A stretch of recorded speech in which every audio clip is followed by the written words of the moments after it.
Hello दोस्तों, कैसे हैं। आशा करते हैं कि आप ठीक होंगे, स्वस्थ होंगे। इससे पिछले क्लास में हम आपको बताए थे कि क्लास 9th का भी संपूर्ण मैथ का सिलेबस जो है पढ़ाया जाएगा। तो आज क्लास 9th के एक्सरसाइज 1.1 का जो जितने भी क्वेश्चन हैं उसको हम देखने का प्रयास करेंगे और बताने का प्रयास करेंगे कैसे बनाया जाता है। तो चलिए अपने क्लास को स्टार्ट करते हैं। जैसे यहाँ एक क्वेश्चन है, फर्स्ट नंबर का क्वेश्चन है एक्सरसाइज 1.1 का। कहता है क्या शून्य एक परिमेय संख्या है। कहता है क्या शून्य एक परिमेय संख्या है, क्या इसे p बाई क्यू के रूप में लिख सकते हैं, जिसमें q p और q दोनों पूर्णांक है और q बराबर 0 नहीं होना चाहिए। q बराबर 0 नहीं होना चाहिए, ये हमको प्रूफ करना है। तो पूछ रहा है शून्य एक परिमेय संख्या है क्या। तो हम कह सकते हैं हाँ शून्य एक परिमेय संख्या है। कहेंगे कैसे है। आपको पता होगा कि परिमेय संख्या को p बाई क्यू के रूप में लिख सकते हैं। तो लिख सकते हैं, इसको लिखे करके बता देते हैं। हाँ शून्य एक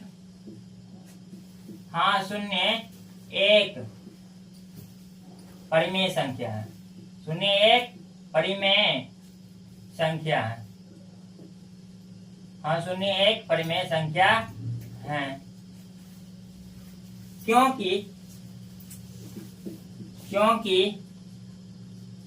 क्योंकि इसे संख्या रेखा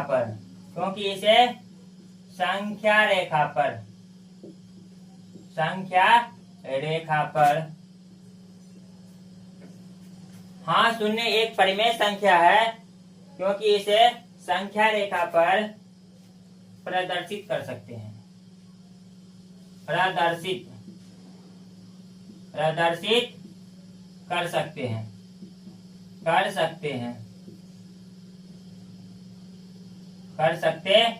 हैं। तो जिसको संख्या रेखा पर प्रदर्शित कर सकते हैं उसमें से मैक्सिमम जो होगा वो परिमेय संख्या होगा, और संख्या रेखा पर प्रदर्शित कर सकते हैं और इसे p बाई क्यू के रूप में लिख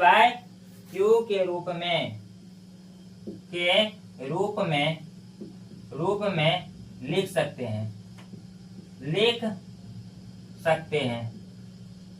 p बाई क्यू के रूप में लिख सकते हैं। तो कैसे लिखेंगे, तो लिख करके दिखा देते हैं। 0 को यानी कि शून्य को p बाई क्यू के रूप में 0 को p बाई क्यू के रूप में व्यक्त करने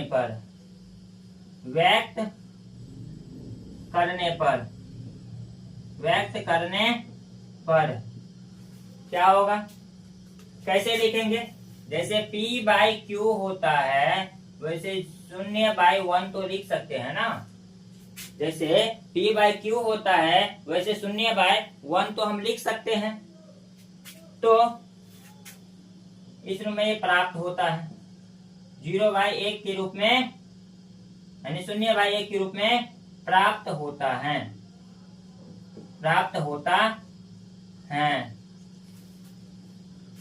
जिसमें p बराबर क्या होगा, p बराबर प्राप्त हुआ हमको 0,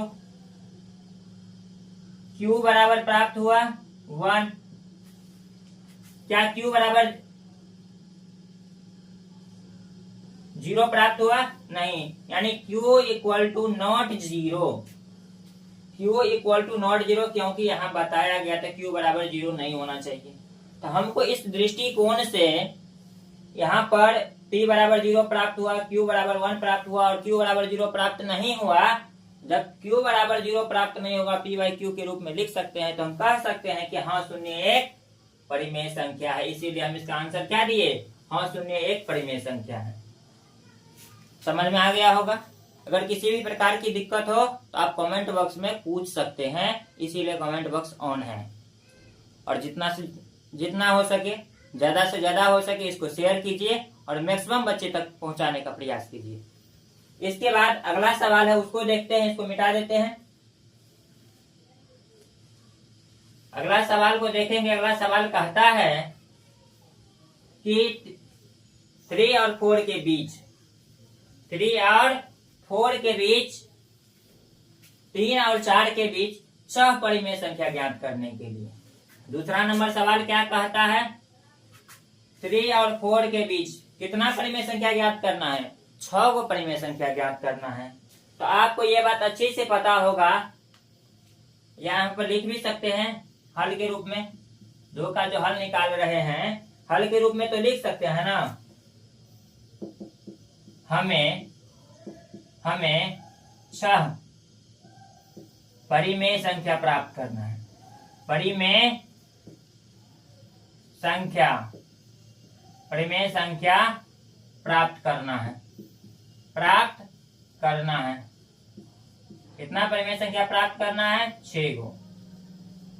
लिख सकते हैं हमें 6 परिमेय संख्या प्राप्त करना है। आपको पता होना चाहिए जितना परिमेय संख्या प्राप्त करना हो उसमें +1 करके, जितना परिमेय संख्या प्राप्त करना हो उसमें +1 करके ऐड कर सकते हैं। इसीलिए हमको 6 को परिमेय संख्या प्राप्त करना है। इसलिए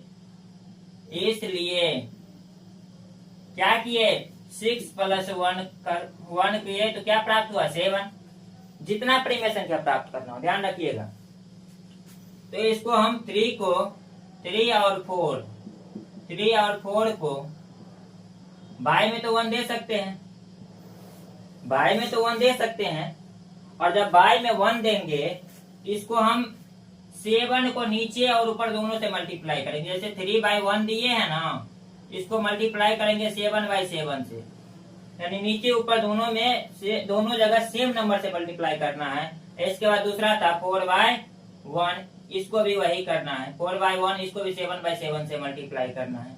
तब आपको प्राप्त होता है 7 3 जा कितना होता है, 21। इधर 7 1 जा 7, 7 4 जा कितना होता है, 28। इधर 7 का 7। अब हमको देखना है 21 और 27। क्या देखना है, 21 और 27 के रूप में बीच में कितना परिमेय संख्या है। तो आपको यह प्राप्त हो जाएगा कि 21 और 27 के बीच में 6 परिमेय संख्या है। यानी अंश और हर में क्या किए, अंश में भी और हर में भी 7 से मल्टीप्लाई किए। तो लिख सकते हैं यहाँ पर अंश और हर में 7 से यानी 7 से गुना करने पर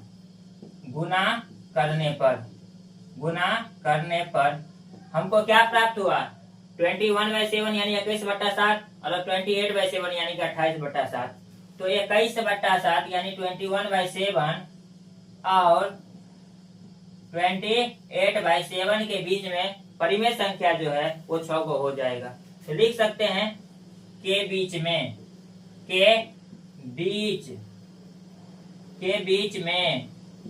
6 परिमेय संख्या, 6 परिमेय संख्या 6 परिमेय संख्या कितना होगा, इसके बाद इतना होता है 22/7, 23/7, 24/7, 25/7, 26/7, 27/7, यानी 6 को परिमेय संख्या प्राप्त हो गया। जनरल सी बात है, आम बात है कि प्राप्त हो सकता है। चलिए हम अगला सवाल को देखते हैं। क्या करते हैं, अगला सवाल को देखते हैं। अगला सवाल को देखने के क्रम में हम इसको मिटाना पड़ेगा, तब तो सॉल्व कर पाएंगे। तो इसको मिटाते हैं। देख लिए होंगे, समझ गए होंगे। इसमें भी बता रहे हैं किसी भी प्रकार की प्रॉब्लम हो, दिक्कत हो तो आप कमेंट बॉक्स में कमेंट करें, हम पूछ सकते हैं, हम उसका जवाब देंगे। मिटाते हैं इसको।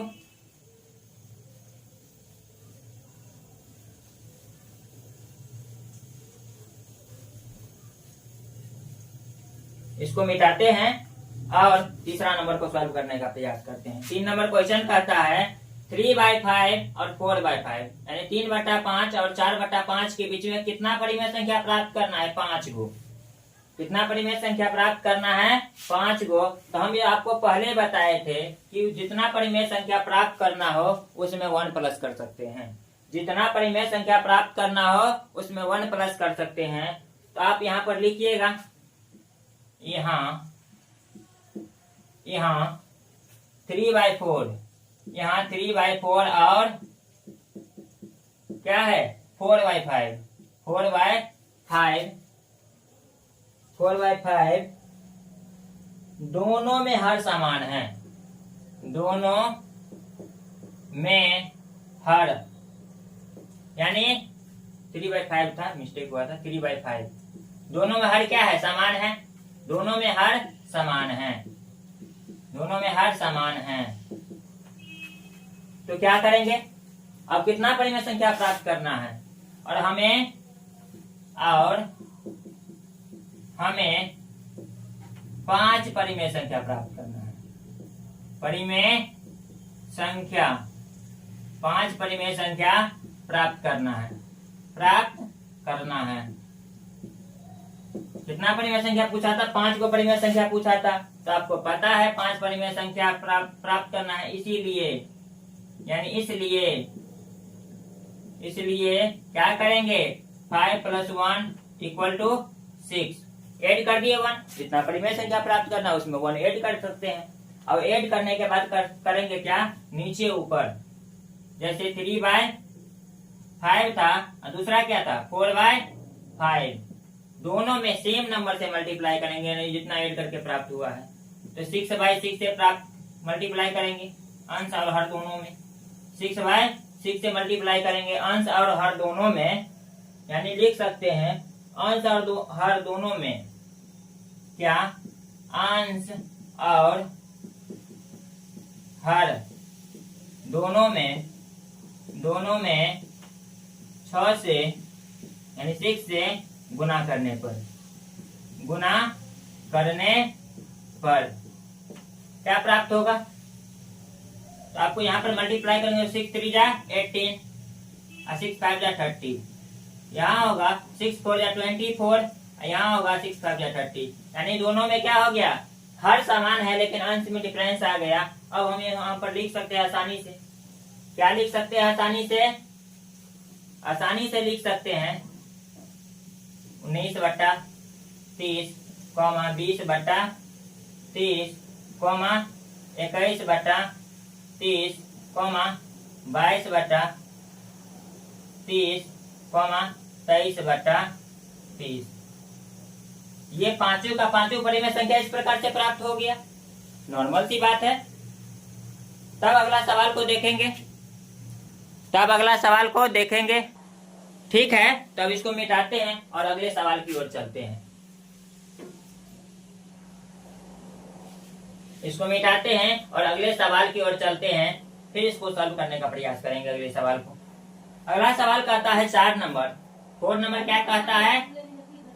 4 नंबर क्या कहता है? दिए गए कथन सत्य है या असत्य, कारण के साथ उत्तर दीजिए। दिए गए कथन सत्य है या असत्य, कारण के साथ उत्तर देने की बात कर रहा है। कहता है, सवाल क्या कहता है? प्रत्येक प्राकृत संख्या एक पूर्ण संख्या होती है क्या? क्या कहता है? प्रत्येक प्राकृत संख्या एक पूर्ण संख्या होता है क्या? तो इसका आंसर होगा हाँ, यानी कि सत्य। कैसे होता है? कारण भी बताना है तो कारण में लिखना पड़ेगा ना। कारण बताना पूछ रहा है तो कारण तो लिखना पड़ेगा। कारण में लिखेंगे, यहाँ तो सत्य लिख दिए, कारण में लिखेंगे क्या? प्रत्येक पूर्ण संख्या एक प्राकृत संख्या में शामिल है। प्रत्येक पूर्ण संख्या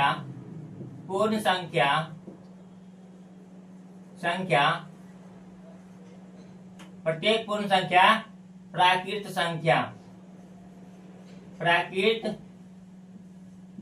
संख्या के वर्ग में शामिल हैं।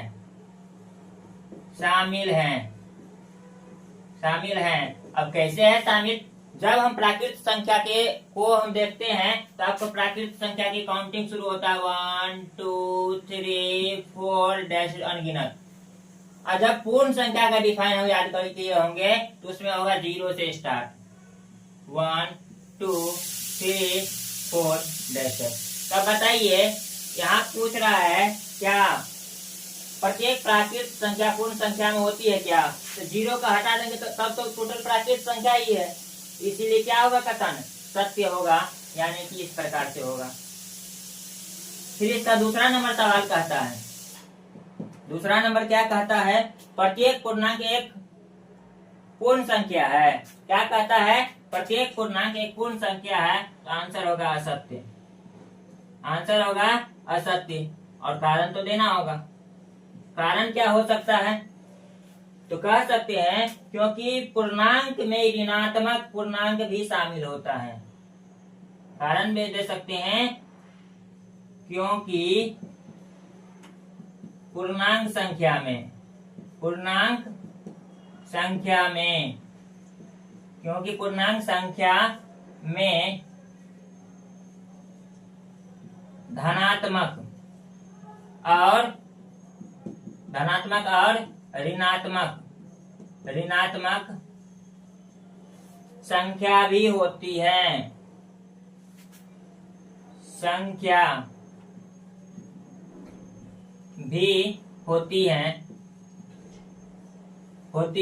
और हम होती हैं तो हमको केवल धनात्मक ही ना पूर्णांक लेंगे, ऋणात्मक को नहीं ना ले सकते हैं। ये नहीं आएगा पूर्णांक में, इसीलिए यह असत्य होगा। तीसरा सवाल है क्या प्रत्येक परिमेय संख्या एक पूर्ण संख्या होती है? इसका भी आंसर होगा क्या? असत्य। इसका भी आंसर क्या होगा? असत्य। और क्यों होगा असत्य? तो लिख सकते हैं परिमेय संख्या में अन्य कई प्रकार की संख्याएं आती हैं। कारण में लिखेंगे, क्या लिखेंगे? परिमेय संख्या में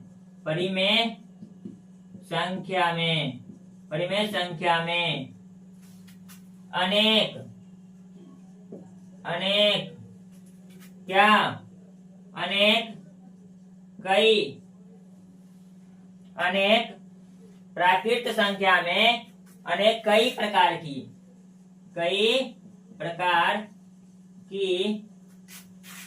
संख्याएं आती हैं।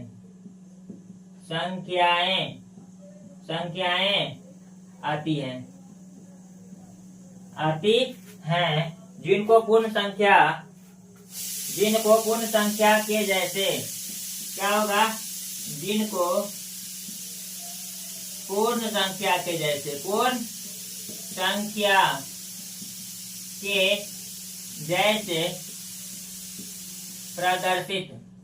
प्रदर्शित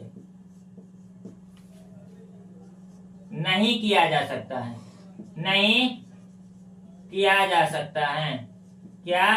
सकता है।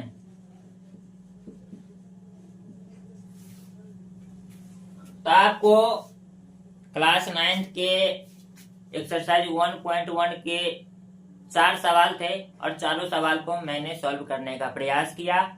अगर आपको कहीं पर समझ में नहीं आया हो, कहीं पर कोई दिक्कत हो तो आप कमेंट कर सकते हैं। जितना से जितना हो सके इसको शेयर कीजिए ताकि हम लोगों का भी थोड़ा हौसला बढ़े। और आपसे एक ही आग्रह है कि प्रत्येक क्लास को रेगुलर देखें। बीच में से देखिएगा नहीं आएगा समझ में, इसीलिए प्रत्येक क्लास को रेगुलर देखिएगा तब आएगा समझ में। और यहाँ पर जितने भी सवाल थे सबको सॉल्व करने का प्रयास किया आप लोगों के सामने है। फिर मिलेंगे अगले एक्सरसाइज के साथ, तब तक के लिए आपसे विदा चाहते हैं। जय मिथिला, जय बिहार, जय भारत, जय हिंद।